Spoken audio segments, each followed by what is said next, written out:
Բարի օր բոլորին, այսօր կշարունակենք ուսումնասիրությունը շաբաթօրյա դպրոցի Աստվածաշնչի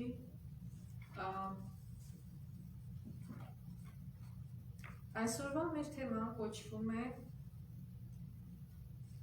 հանգստություն գտնել ընտանեկան հարաբերություններում։ Շատ մարդիկ կմտածեն, որ ընտանիքը և հանգիստը հակառակ բաներ են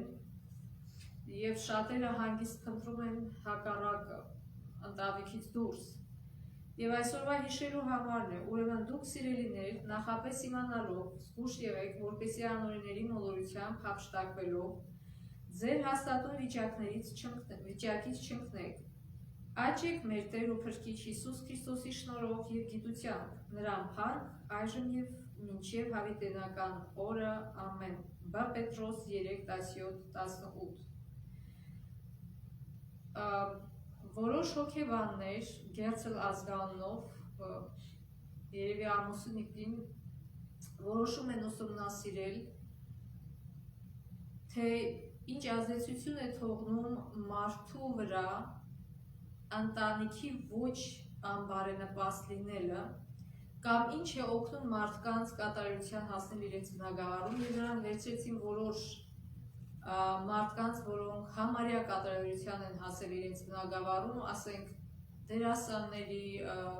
գիտնականների և այլ մասնագիտության տեր մարդկանց, և որոշեցին ուսումնասիրել, թե ինչն է ազդել, որ նրանք այդպես գերազանցության են հասել իրենց ոլորտում։ Ի զարմանս իրենք պարզեցին, որ շատ-շատերը նրանցից մեծացել են ոչ բարենպաստ ընտանիքներում կամ վնաս են կրել մարմնական կամ հոգեկան վնաս են կրել իրենց մանկության ժամանակ, կամ սիրող ծնողներ չեն ունեցել և այլ շատ բացասական բաներ, և նրանք հասկացան, որ մարդու կայացման վրա ավելի շատ ազդում է իր որոշումը և իր ջանքերը և իր նպատակասլացությունը, քան թե իրեն շրջապատող մարդիկ կամ ընտանիքը, որովհետև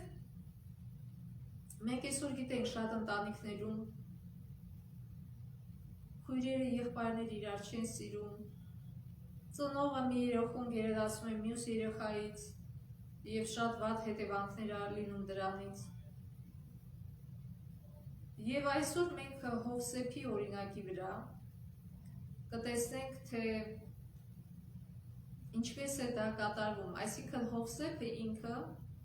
նման անբարենպաստ ընտանիքում էր մեծացել, և ոչ միայն նա, այլև նրա նախորդները, ասենք Հակոբը, որովհետև Իսահակը երբ որ ունեցավ, սկսենք Աբրահամից, երբ որ իրանք երեխա չէին ունենում, Սարան որոշեց իր ծառային տալ Աբրահամին,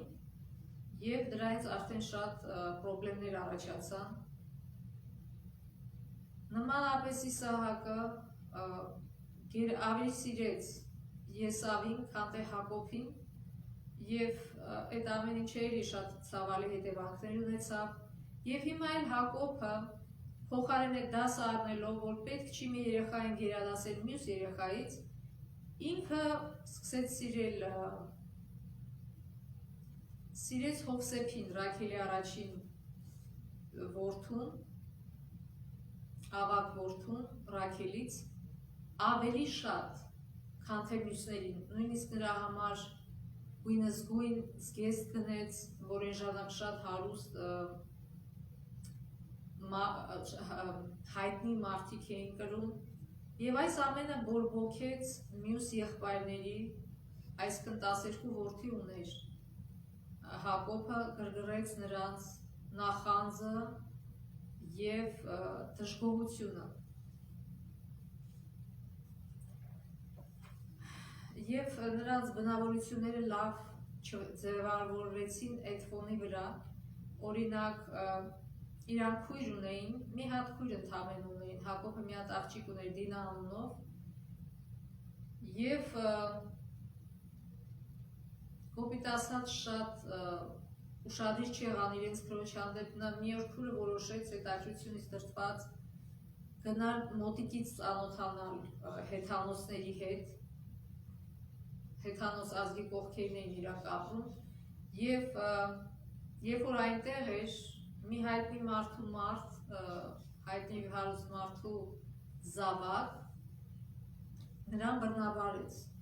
բայց դրանից հետո նա սիրահարվեց այդ աղջկա վրա եւ եկավ ծնողներին ուղարկեց նրա ծնողների մոտ, այսինքն Հակոբի մոտ, որպեսզի ձեռքը խնդրի։ Հակոբ ասեց լավ, բայց ասեց մի պայմանով, եթե դուք էլ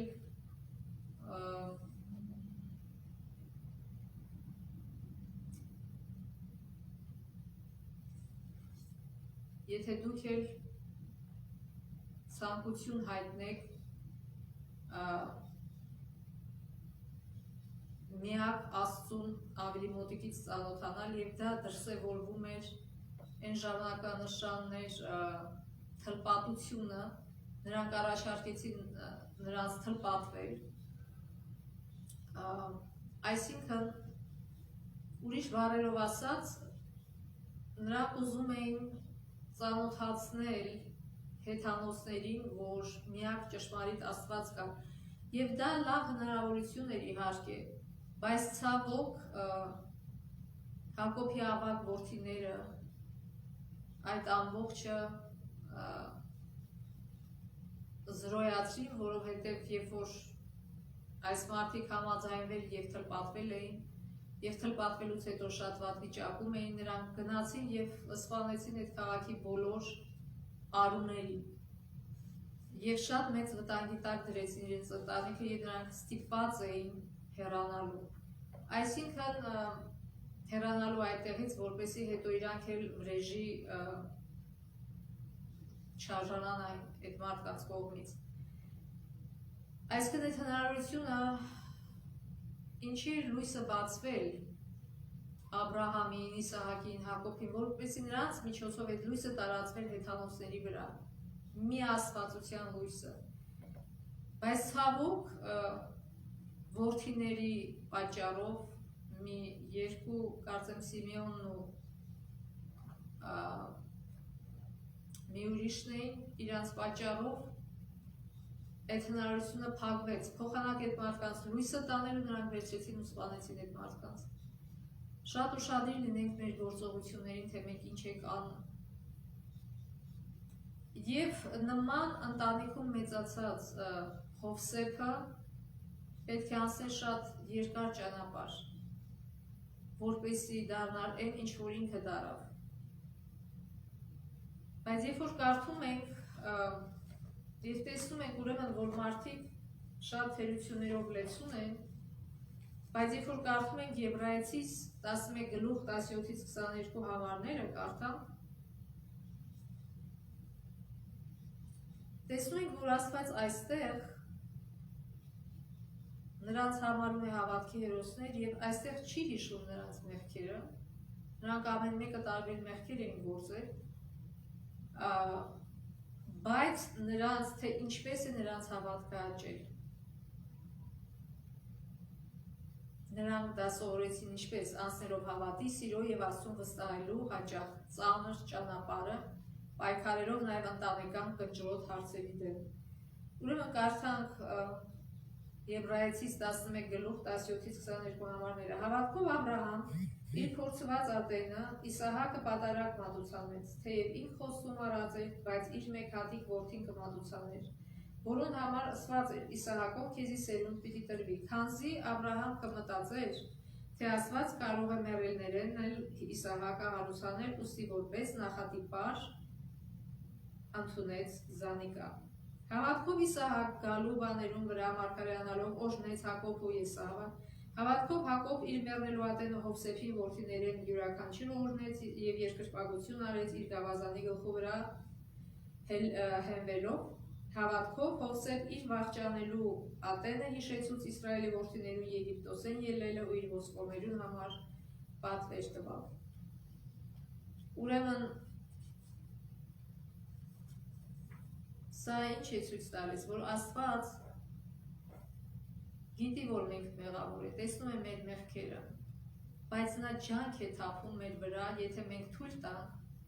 եւ փոխում է մեր մտածելակերպը, մեր ուղիները, որոնք մեզ ցավ են պատճառում, ավելի շատ ցավ են բերում,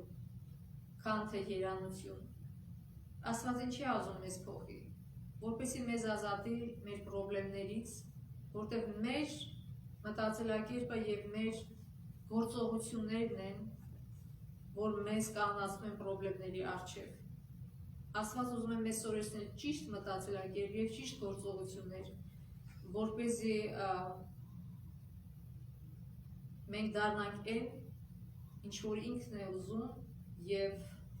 նմանվենք Հիսուսին եւ երբ որ Հիսուսը գա չամաչի մեզ երկինք տանելուց։ Ուրեմն ինչ պատահեց Հովսեփին։ Հակոբի որդիները իրենց անասուններին էին պահում եւ շատ հեռու էին գնացել եւ երկար ժամանակ լուրջ չկար նրանցից եւ Հակոբը խնդրեց Հովսեփին, որպեսզի գնա գտնի նրանց եւ տեսնի նրանց որպիսությունը, որտեղ անհանգիստ էր։ Այդ դեպքից հետո ինքը շատ էր անհանգստանում, որ չգան եւ վրեժ չլուծեն իր որդիներից։ Եվ Հովսեփին ուղարկեց։ Հովսեփը եկավ, շատ դժվարությամբ գտավ նրանց, բայց փոխարենը նրան սիրով ընդունելու եղբայրները կատաղած հարձակվեցին նրան եւ ուզում էին սպանել, բայց Ռուբենը մի կերպով փրկեց նրան, ասելով որ ավելի լավ է փոսը գցենք, հետո մտածենք ինչ անենք, եւ ինքը հետո ուզում էր գաղտնի գալ եւ վերցնել նրան այդ փոսից եւ տալ իր հորը, որտեղ գիտեր որ հայրը շատ է սիրում Հովսեփին։ Սակայն նրա մտածածը տեղի չունեցավ, որտեղ ինչ որ ժամանակ ինքը հեռու գնաց ինչ որ նպատակով եւ հենց այդ ժամանակ քարավան էր անցնում, որ գնում էր դեպի Եգիպտոս, առևտրականների քարավան։ Եվ Հուդան չիմանալով Ռուբենի մտադրության մասին, որոշեց ուրիշ ձևով փրկել Հովսեփին կամ օգտվել Հովսեփի վիճակից, եւ նրանք որոշեցին նրան վաճառել այդ առևտրականներին 30 արծաթով որպես ստրուկ։ Շատ էր աղաչում Հովսեփը, որ նրանք չանեն դա, բայց նրանք արեցին։ Եվ Հակոբի չափազանց սերը Հովսեփի հանդեպ խնդրեմ դարձավ խեղճ Հովսեփի գլխին։ Տեսնենք Հովսեփի հետ ինչ եղավ դրանից հետո, երբ որ նա ճանապարհին գնում էր, նա կարող էր դառնության դառը արմատները իր սրտում աճեցնել եւ բողոքել Աստծու դեմ եւ ասել, որ ես լավ տղա եի, ինչի էսպես եղավ։ Սակայն նա դա չարեց։ Էլենա Ուայթը շատ գեղեցիկ գրում է այդ մասին, եկեք կարդանք Նահապետներ եւ Մարգարեներ գրքից, Էջ 213-214։ Հովսեփը Եգիպտոսի ճանապարհին էր իրեն գերեվարողների հետ։ Երբ քարավանը շարժվում էր դեպի հարավ, Քանանի սահմանները, տղան հեռվից կարող էր տեսնել բարձունքները, որտեղ տարածվում էին իր հոր վրանները։ Իր միայնության ու տառապանքների մեջ նա դառնորեն լացեց, մտածելով այնտեղ գտնվող սիրելի հոր մասին։ Նրա աչքերի առջև նորից առնեց Դոթայի մի տեսարան։ Նա տեսավ իր բարկացած եղբայրներին եւ զգաց իրեն հարված նրանց կատաղի հայացքները։ Ականջներին հասնող վիրավորական ու հեգնական խոսքերը հոգեվարքի տառապանք էին պատճառում նրան։ Նա սրտադրով առաջ էր նայում դեպի ապագան, ինչպես է փոխվել իր իրավիճակը։ Քնքշոր է փայփայված ու սիրված որդուց, մինչև արհամարված ու անհատական ստրուկ։ Այսքան իր հորտան մեջ ինքը քնքշորեն սիրված որդի էր, իսկ այժմ արհամարված եւ անօգնական ստրուկ։ Միայնակ ու բարեկամներից զրկված, ինչ ճակատագիր է սպասում նրան այդ անծանոթ երկրում, որտեղ տանում են իրեն։ Մի որոշ ժամանակ Հովսեփը հանձնվեց անվերահսկելի վշտին ու սարսափին։ որտեղ նա փափուկ պայմաններում էր մեծացել եւ հիմա հանկարծ դժվարություն եկավ եւ նա վախեցավ։ Ապա նրա մտքերը շրջվեցին դեպի իր հոր Աստվածը։ Մանկության տարիներին նրան սովորեցրել էին սիրել Աստծուն ու երկյուղել նրանից։ Հաճախ էր նա իր հոր վրանում լսել այն տեսիլքի պատմությունը, որ տեսել էր Հակոբը, երբ ահաբեկված ու տանջահար փախավ տնից որպես աքսորյալ ու փախստական։ Այժմ այդ բոլոր արժեքավոր դասերը հստակ հաղթում էին նրա առաջ։ Հովսեփը հավատում էր, որ իր հայրերի Աստվածը կլինի նաև իր Աստվածը։ Ապա նա ամբողջովին Աստծուն հանձնեց իրեն եւ աղոթեց, որ Իսրայելի պահապանը իր հետ լինի իր աքսորավայրում։ Այսինքն ինքը փոխարենը ժամանակ ծախսելու եւ կոպիտ ասած դարդ անելու, վշտանալու իր այս վիճակի վրա, խորանալով այդ նեղության մեջ, այս ինչ աղբերներ էին, այս ինչ արեցին իմ գլխին եւ շուրջ բոլորը պատմելու դա,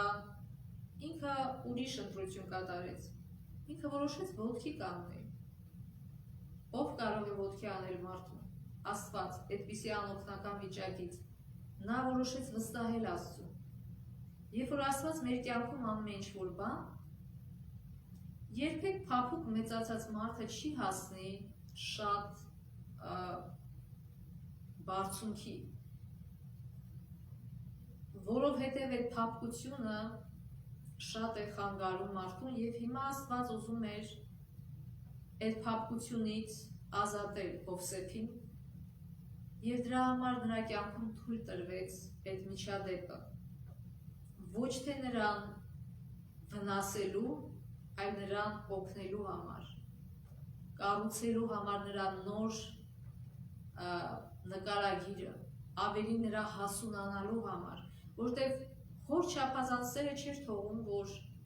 Հովսեփը հասունանար եւ շատ ծնողներ այդ սխալը անում են, շատ ծնողներ մենք պիտի թողնենք, որ մեր որդիները հասունանան, մենք պիտի շատ հարցեր վստահենք իրենց եւ իրենց պատասխանատվության տակ դնենք, որպեսզի նրանք հասունանան, որպեսզի նրանք ստիպված չլինեն ընկնել այն վիճակի մեջ, որի մեջ ընկավ Հովսեփը եւ բոլորովին անպատրաստ վիճակում էր։ Բայց Փառք Աստծո ինքը ամբողջ իր բեռը տվեց Աստծուն, որտեղ հասկացավ ինքը այդ բեռի տակից չի կարա դուրս գա եւ որոշեց հնազանդվել նրան։ Եվ որպեսզի սա վերաբերում է մեզ ամեն մեկիս։ Մենք ունենք շատ բեռներ, շատ դարդեր, վշտեր, շատ անգամ մեզ այդ նման անարդար բաներ է կատարվում։ Բայց մենք պիտի ինչ անենք, որոշենք, ինչպես Հովսեփը որոշեց, որտեղ մեր որոշումից է կախված, թե մեր ճակատագիրը ինչպես կձևավորվի։ Ինքը որոշեց վստահել Աստծուն եւ իր կյանքը հանձնել Աստծուն եւ այդ որոշումը շատ կարեւոր կետ է ներառնում հավատարիմ մնալ Աստծուն։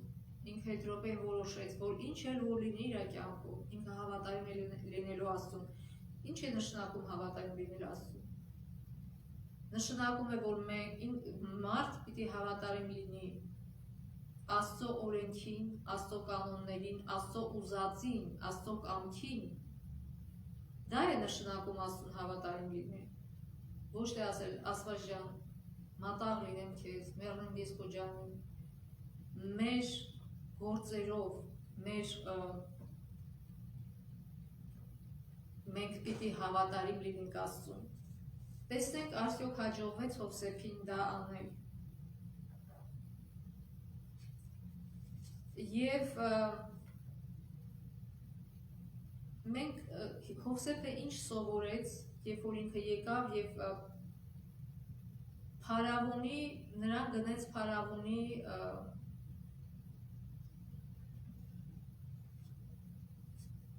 մի բարձրաստիճան ծառա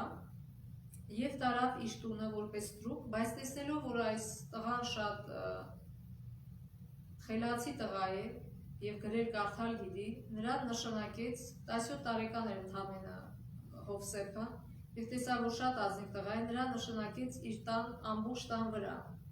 Թողեց նրա վրա եւ ինքը չէր զբաղվում իր տնով, որտեղ շատ էր վստահում Հովսեփին։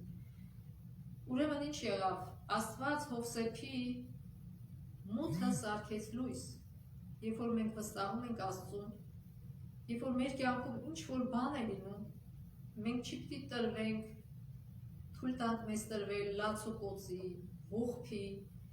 այլ մենք պիտի միանգամից սկսենք մտածել, թե մենք ինչպես պիտի կանենք ոտի, ինչպես պիտի դուրս գանք այս վիճակից, և շատ կարևոր գործոնը այդտեղ Աստծո գործոնը, հավատը, որ ուներ Հովսեփը։ Ուրեմն այդ հավատը իրեն օգնեց, որ նա նորից ոտի կանգնի և ինքը մեծ սիրով ծառայում էր իր տիրոջը և այդ ընտանիքին։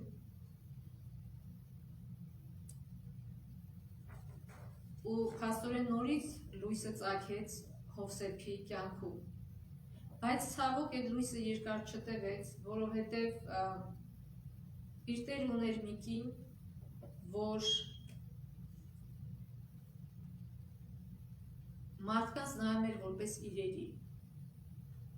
Մի հարուստ կին, որ սովոր էր իր բոլոր ցանկությունները կատարել, և հիմա Աստվածաշունչը նշում է, որ Հովսեփը շատ գեղեցիկ տղա էր, շատ հազվադեպ է Աստվածաշունչում նշում մարդու արտաքինի մասին, որտեղ Աստված ասում է, որ ինքը արտաքինը չի նայում, այլ ներքինին է նայում։ Բայց հետաքրքիր է, որ ստեղ Հովսեփի մասին նշում է, որ ինքը շատ գեղեցիկ տղա էր։ Եվ կարդանք այդ համարները Ծննդոց 39 գլուխ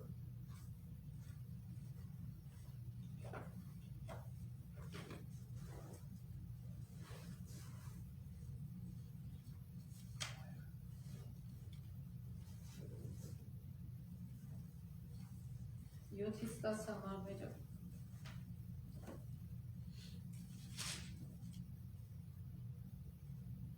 Ժամանակն հետո անոր տիրոջը կինը աչք տնկեց Հովսեփի վրա ոսավ.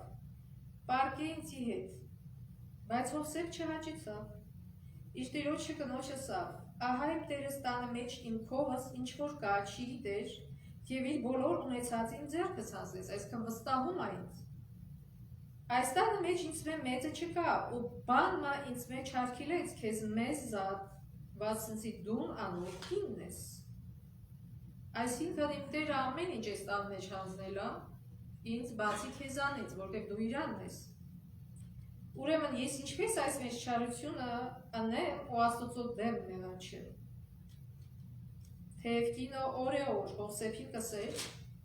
բայց անիկա մտիկ չէր նրանոր, որ հետը պարկի կամ հետը ըլլա։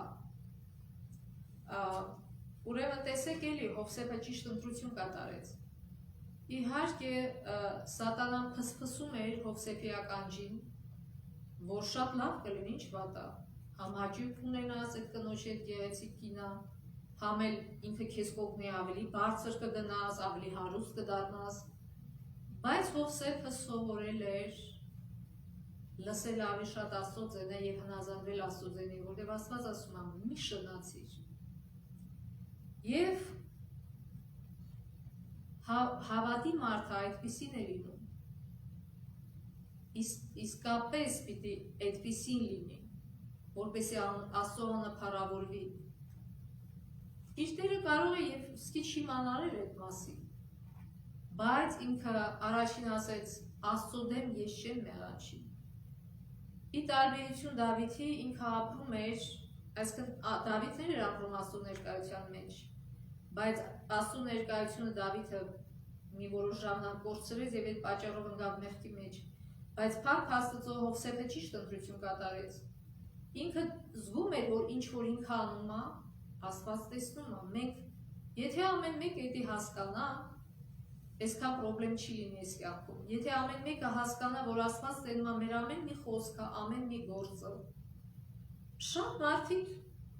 նման շնություն են կատարում եւ կարծում են ոչ մեկ չի իմանում, իրանք շատ գաղտնի են պահում, բայց ուշ թե շուտ այդ ամեն ինչը բացվում է եւ նույնիսկ եթե չբացվի էլ, Աստծո առաջ իրանք պիտի պատասխան տան իրանց վատ արարքների համար եւ ցավ պատճառելու համար իրենց մոտիկների, այսինքն իրենց կնոջը եւ իրենց ամուսնուն։ Եվ ինչ դուրս եկավ սրանից հետո, կարծես թե Աստված պիտի ավելի օրհներ Հովսեփին, որովհետև Հովսեփը հավատարիմ մնաց իրեն, բայց ցավոք նորից պրոբլեմ առաջացավ։ Այս կինը այնքան անհանգստացրեց Հովսեփին, եւ նույնիսկ մի օր հարձակվեց վրեն, եւ Հովսեփը զորով փախավ, այդ շորը, դերի ժամանակը մեծ շորեր եւ այսպես փաթաթում են վրեքը։ Եվ այդ շորը մնաց այդ կնոջ ձեռքում, որովհետև բռնել էր Հովսեփին, Հովսեփը ուղղակի թողեց փախավ։ Ինքը չէր կարող բրդել կամ խփել այդ կնոջը։ Թողեց փախավ եւ այդ շորը մնաց այդ կնոջ ձեռքերում եւ նա դա որպես ապացույց բերեց, կանչեց ինչպես անբարո կանայք են վարվում, կանչեց բոլոր տնեցիներին եւ ասեց. տեսեք ինչ արես, տղեն ուզում եք ինձ բռնաբարել, եւ հետո երբ որ ամուսինը եկավ, ինքը կարծես թե որպես ապացույց այդ շորը ներկայացրեց, բայց իհարկե եթե մարդը խելացի է կասեր, եթե ինքը ուզում էր քեզ բռնաբարել, շորը ինչի է քո մոտ մնացել։ Այսքան շատ հասարակ լոգիկա։ Եվ իհարկե մարդը չհավատաց։ Ինքը իր ամուսինը չհավատաց, որովհետև ինքը լավ էր ճանաչում թե Հովսեփին, թե իր կնոջը, եւ բայց իր պատիվը փրկելու համար ինքը բանտ նետեց Հովսեփին։ Հիմա մենք որտեղից գիտենք, որ ինքը չհավատաց կնոջը, որտեղ եթե հավատար, նման մարդկանց մահացու պատիժ էր նշանակվում։ Եվ քանի որ այդ մահացու պատիժը չնշանակվեց, նշանակում է, որ այս մարդը չհավատաց, ուղղակի իր պատիվը փրկելու համար եւ երևի ցավ է իր սրտում Հովսեփին բանտ նետեց։ Նորից Հովսեփը նորից հայտնվեց շատ վատ վիճակում, նորից իր լույսը մթացավ, խավարեց,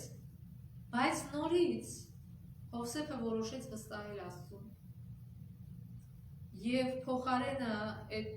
դառնության եւ ողոքի դառը արմատները իր սրտում ցանելու, սերմերը ցանելու փոխարեն ինքը սուսուփուս կրեց այդ դժվարությունը եւ չկենտրոնացավ իր վրա, չասեց, օ ես այսքան արդար էի, անարդար ձևով հիմա այս բանտում փդում եմ, ինքը դա չարեց, ինքը չկենտրոնացավ իր վրա, իր դժբախտության վրա, ինքը սկսեց կենտրոնանալ ուրիշների դժվարությունների վրա եւ սկսեց օգնել մարդկանց, ծառայել նրանց։ Եվ վատապետը նկատեց, որ այս տղեն շատ սիրով ծառայում է մարդկանց, որոշեց նրան նշանակել բանտի իրեն օգնական։ Եվ այդ բանտարկյալներին հանձնեց իրեն եւ նույնիսկ չեն հետաքրքրում, որովհետեւ շատ ազնիվ տղա է։ Եվ մի օր այս բանտը նետվեցին փարավոնի երկու բարձրաստիճան ծառաներ, մեկը նա, ով որ գինի էր մատուցում, մատրվակը, գինու մատրվակը եւ նա ով որ հաց էր թխում, որովհետեւ եղել էր մահվան փորձ փարավոնի վրա եւ իրենք չգիտեին այս երկուսից ով է մեղավոր, երևի ուզել էին ցել են թույնել եւ ուզում էին պարզել գինուց է թունավորումը եղել թե ուտելիքից։ Եվ նրանց դրել են բանտ եւ քննությունը դեռ գնում էր, չգիտեին ով է իրանցից մեղավոր, եւ դեռ քննությունը չվերջացած Հովսեփը նկատեց, որ նրանք տխուր են։ Եվ ասեց ինչի եք տխրել, եւ երկուսն էլ ասին մենք տարօրինակ երազներ ենք տեսել երկուսս էլ այսօր։ Եվ ասեց պատմեք ձեր երազները։ Եվ նրանք պատմեցին եւ Աստված շնորհք տվեց Հովսեփին եւ նա մեկնաբանեց այդ երազները, ասելով, որ վերջի վերջո մատրվակը արդարացվելու է եւ հացթուխը դատապարտվելու է։ Եվ այդպես էլ եղավ, եւ նա այնքան էր հավատում իր մեկնաբանությանը, այսինքն Աստծո օգնությանը, որ խնդրեց մատրվակին, ասեց, գիտես դու դուրս ես գալու 2-3 օրից, խնդրում եմ ինձ չմոռանաս։ Փարավոնին ասա, որ ես արդար մարդ եմ եւ թող ինձ ազատ են բանտից։ Այդպես էլ եղավ, մատրվակը հետ գնաց, հացթուխը մահապատիժ ստացավ, սակայն Մատրվակը մոռացավ Հովսեփի խնդրանքը։ Բայց նորից Հովսեփը չընկավ դառնության մեջ եւ չասեց ինչ անահողած փրկիչ ուներ այդ մարդը, անշնորհակալ մարդ էր, ես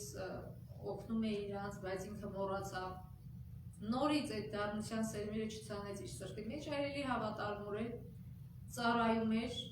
մինչև մի օր փարավոնը տեսավ մի երազ, որ չէին կարող մեկնաբանել այդ երազը, եւ նոր Մատրվակը հիշեց Հովսեփի մասին եւ ասեց փարավոնին, որ բանտում կա մի մարդ, որ կարող է շատ հանգիստ մեկնաբանել քո երազը, եւ Հովսեփը կանչվեց բանտից եւ մեկնաբանեց երազը, այսինքն 7 տարի պետք է առատություն լիներ եւ 7 տարի պետք է սով լիներ Եգիպտոսում, եւ նրանց նույնիսկ բացատրեց, թե ինչ անել, որպեսզի այդ սովից չտուժեն։ Եվ փարավոնը տեսնելով, թե ինչքան խելացի ինքը եւ ինչ ճիշտ որոշում տվեց, որոշեց այդ մեծ խնդիրը տալ նրա ձեռքը, որպեսզի նա դա իրագործի։ Ուրեմն այս դասից մենք ինչ դասեր ենք քաղում։ Առաջին դասը հաջողությունը մի օրում չի գալիս։ Եվ Աստված հաջողությունը տալիս է այն ժամանակ, երբ որ մենք պատրաստ ենք այն ընդունելու։ Այսքան փորձությունների միջով մենք գնում ենք, ոչ թե որտեղ Աստված դաժան է եւ սիրում է մեզ դժվարությունների մեջ տենալ, երբ որ մենք դժվարության մեջ ենք գնում, մենք ուզում ենք, որ Աստված կախարդական փայտկով դիպչի եւ այդ դժվարությունը վերցնի մեր վրից, բայց մենք որպեսի հասունանանք, Աստված թույլ է տալի, որ մենք սովորենք պայքարել, որ մենք սովորենք աճել այդ պայքարի մեջ։ Էլեն Ուայթը գրում է, եթե Աստված մեր մեջ չտեսներ թանկարժեք քար, ինքը չէր աշխատի մեր վրա։ Ինչպես որ ոսկին են մաքրում, այնպես էլ Աստված մաքրում է մեզ մեր բոլոր, այսինքն դժվարությունները, ճնշումը, այդ բոլորը, որ գալիս է մեր վրա, նախատեսված է մեզ մեր մեղքերից, մեր սխալներից ազատելու համար, բայց այդ կօգնի միայն այն ժամանակ, երբ որ մենք բարձրանանք այդ ամեն ինչի վրա, երբ որ մենք ճիշտ ձևով Աստծուն վստահելով փորձենք դուրս գալ այդ վիճակից եւ հասունանալ։ Գիտեք, կարող է լինել երկու մարդ, երկուսի նույն դժվարությունը պատահի, մեկը անմիջապես լուծի այդ հարցը, մյուսը սկսի նվնվալ եւ բողոքել, որ իմ հետ սենց վարվեցին, սենց եղավ, այս ինչ դժվարություններ, այս ինչ եկավ իմ գլխին։ Ինչի, որտեվ այս մարդը արդեն փորձված է։ Այս մարդը արդեն սովորել է, թե ոնց պիտի ապրել։ Ապրել սուսուփուս դժվարությունները հաղթահարելով։ Այսօր շատ երիտասարդներ երազում են մի օրում հարստանալ։ Հիշեք, այն ինչ որ հեշտ է եւ արագ է լինում, դա ուղղակի թակալն է, շատերի համար թակալն է։ Երբ որ հարուստների շատ երիտասարդներ ուզում են հարստանալ, դրա համար այդ օրինակն են բերում։ Կարծում են, թե դա շատ բան է փոխել իրանց կյանքում։ Երբ որ իրանք կարդան հարուստ մարդկանց կյանքերը, կտեսնեն, որ այդ մարդիկ սկսել են ցածից։ Ցածր վիճակից են սկսել եւ բարձրացել են տարիների ընթացքում ջանքեր թափելով եւ քրտինք թափելով եւ հեշտ կյանք փնտրելը մարդկանց վերջի վերջով բերում է անունդի եզրի։ Եվ ուրեմն Հովսեփի օրինակից մենք պիտի հասկանանք, որ մենք պետք է խոնարհվենք, որպեսզի բարձրանանք։ Ճիշտ է, ինքը սիրված որդի էր, բայց երբ որ ինքը ընկավ այդ վիճակի մեջ, ինքը չասեց սրանք ով են, որ ինձ են ծնենց, ես սրանց դրու կլինեմ։ Ինքը սուսուփուս կրեց իր դժվարությունները եւ աճեց այդ դժվարությունների մեջ։ Աճեց այն աստիճան, որպեսզի դառնա այդ հազոր երկրի, այն ժամանակվա հազոր երկրի երկրորդ մարդը։ Ուրեմն Աստված մեր համար թույլ է տալիս դժվարություններ մեր կյանքում, որպեսզի մենք մաքրվենք մեր սխալներից, մեր փորձություններից, ավելի հասուն դառնանք եւ պատրաստ լինենք այդ ավելի ոչ թե բարձրաստիճան ասեմ, այլ ավելի պատասխանատու գործ ստանցնել, որտեղ շատ մարդիկ այդ բարձրաստիճան գործերի մեջ երանություն են տեսնում, բայց իրական մետի շատ դժվար պատասխանատու գործեր են եւ շատ հեշտ մարդուն գցում են մեղքերի մեջ եւ շատ մարդիկ անպատրաստի գնում են եւ ընկնում են այդ ծուղակը եւ շատ մարդկանց ողբերգություն են բերում իրենց շլատության, ագահության պատճառով, որտեղ մտածում են ոչ թե մարդկանց ծառայելու մասին, այլ իրենց հարստացնելու մասին։ Բայց Հովսեփը հակառակը վարվեց։ Ինքը կարող էր խաբել եւ իր առաջին տիրոջ վստահությունը Պոտիֆարի եւ խաբել բանտապետի վստահությունը եւ վերջապես Փարավոնի վստահությունը, բայց ինքը երեք դեպքերում էլ դա չարեց, որովհետեւ ինքը որոշել էր, ընտրություն էր կայացրել, որ ինքը պիտի ծառայի Աստծուն, որ ինքը պիտի հավատարիմ լինի Աստծուն։ Եվ ամբողջ բանալին հենց դրանում է կայանում։ Ոչ թե մենք պիտի մեղադրենք մեր կողակիցներին, մեր ընտանիքի անդամներին, մեր ազգի ներկայացուցիչներին եւ այլն մեր անհաջողությունների մեջ, այլ հասկանանք, որ հաջողության չեն ասում մի օրում ու հեշտ, այլ ջանք թափելով, խոչընդոտների վրա անցնելով, հաղթահարելով խոչընդոտները։ Վերջում կարդանք նորից Էլեն Ուայթից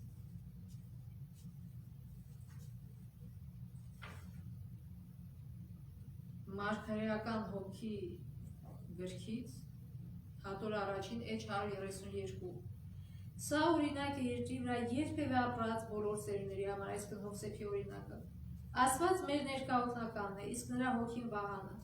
թե մենք շրջապատված ենք ամենախիստ փորձություններով, գոյություն ունի զորության մի աղբյուր, ում կարող ենք դիմել եւ դիմակայել այդ փորձություններին, որքան մոլեգին էր Հովսեփի բարոյականության վրա հարձակումը։ Մեկ աղբյուրից եկող այդ ազդեցությունը ամենայն հավանականությամբ նպատակ ուներ մոլորության մեջ գցելու նրան։ Եվ այնուամենայնիվ, ինչ կտրուկ ու հաստատուն դիմադրության հանդիպեց այն, այսինքն այդ փորձը իրան մեղքի մեջ գցելու։ Իր հեղինակությունն ու շահերը նա Աստծո ձեռքերին էր անցնել։ Եվ չնայած մի որոշ ժամանակ նա տառապանքներ կրեց, պատրաստվելով կարևոր պաշտոն զբաղեցնելու, այնուամենայնիվ Աստված հուսալիորեն պաշտպանեց նրա հեղինակությունը, որը սևացել էր չար մեղադրողի պատճառով, իսկ հետագայում, երբ եկան բարի ժամանակներ, այն փայլեց։ Աստված նույնիսկ բանտը դարձրեց այն աստիճանը, որով նա պետք է վեր բարձրանար։ Առաքինությունը ժամանակի ընթացքում տալու էր իր պարգևը։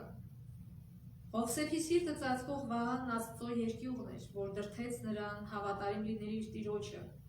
եւ հավատարիմ ու արդար Աստծո առաջ։ Նա երախտամոռ չէր, որը կդրդեր նրան չարաշահելու իր տիրոջ վստահությունը,